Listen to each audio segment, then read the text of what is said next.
سر یہ سوال میرے ہیں اصل میں تھوڑے سے زندیق اور ڈھیریا ٹائپ لگیں گے، لیکن میں ریسرچ میں ہوں، میں چاہ رہا ہوں جو میرے ذہن میں کچھ اشکال ہیں تو وہ بھی حل ہوتے جائیں، تو مجھے جی سر، جی سر،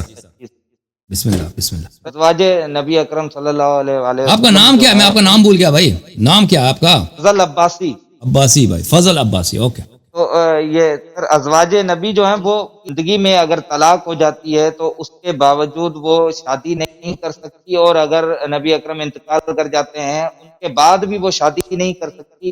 ہیں، یعنی پھر وہ جو ایک انسانی تقاضے ہیں، بشری تقاضے ہیں، یعنی وہ جو ڈیزائرز ہیں وہ کہاں جائیں گی؟ یعنی ان کا کیا کنٹرول ہے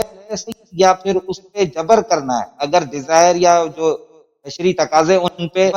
جبر کرنا ہے تو یہ ظلم نہیں ہے؟ دیکھیں ان کے طلاق شدہ عورتوں کا تو مجھے نہیں معلوم، وہ ان کی طلاق شدہ جو عورتیں ہیں ان کے ساتھ ان کی جماع بھی نہیں ہوئی تھی، ان کی طلاق ہو گئی تھی، بعد میں ان کی شادی بھی ہو گئی تھی، میرے خیال میں ایک دو نے شادی کی تھی، ان کے لیے حرام تھا یا نہیں تھا مجھے نہیں معلوم ہے اس کا۔ جو ان کی جو عورتیں ہیں جن کے ساتھ ان کا جماع ہوا تھا تو ان کے لیے حرام ہے کہ نبی صلی اللہ علیہ وسلم کے بعد کسی سے شادی کرنا۔ تو اس کی وجہ جو ہے قرآن میں ذکر نہیں کیا گیا ہے اور حدیث میں اس کی وجہ کیا ہے، لیکن جو بھی شخص انسان اللہ کی خاطر جہاد کرتا ہے، اپنے حق سے گزر جاتا ہے، اطاعت کرتا ہے، تو اللہ تعالیٰ، یہ دنیا تو گزرنے والی چیز ہے، اس کے بعد اللہ تعالیٰ اس کو جو جزا دے گا آخرت میں وہ تو عظیم ہے، ٹھیک ہے نا۔ اب دنیا میں بہت سارے لوگ ہیں اس کی شہوت ہوتی ہے، شہوت کو کنٹرول کرنا پڑتا ہے، اس طرح تو نہیں ہے بھائی اگر کسی کی شادی بھی ہوئی ہے نا تو اس طرح تو نہیں ہے کہ بھائی اس ہر لحاظ سے وہ اس کی شہوت جو ہے آگ بجھتی ہے۔ بہت سارے لوگ ہیں جو شادی بھی ہے، اس کی بیوی بیمار ہے یا بیوی کو حیض بھی ہو سکتی ہے، یا کوئی عورت کی شادی ہو گئی اس کے شوہر مثلا سفر میں بھی جا سکتا ہے 1 سال 2 سال کے لیے، تو بہرحال انسان کو بہت سارے دنیا میں انسان کی لذتیں ہیں، انسان حلال طریقے سے ان کو حل نہیں کر سکتا،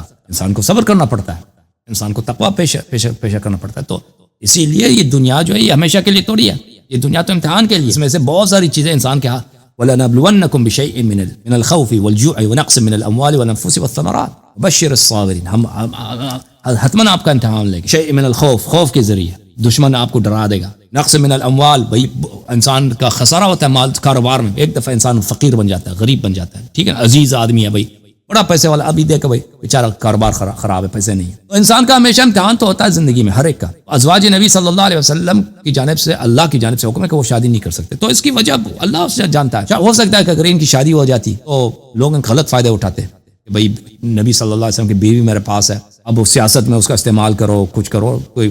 کیونکہ بیوی جو ہے شوہر کے اختیار میں ہے نا، کنٹرول تو رہتا ہے مرد کا، اب اس کا کوئی ایسا کام نکالو، اللہ جانتا ہے اس کی مصلحت کیا ہے۔ بہرحال یہ جو ہے اللہ کی جانب سے حرام کی گئی ہے،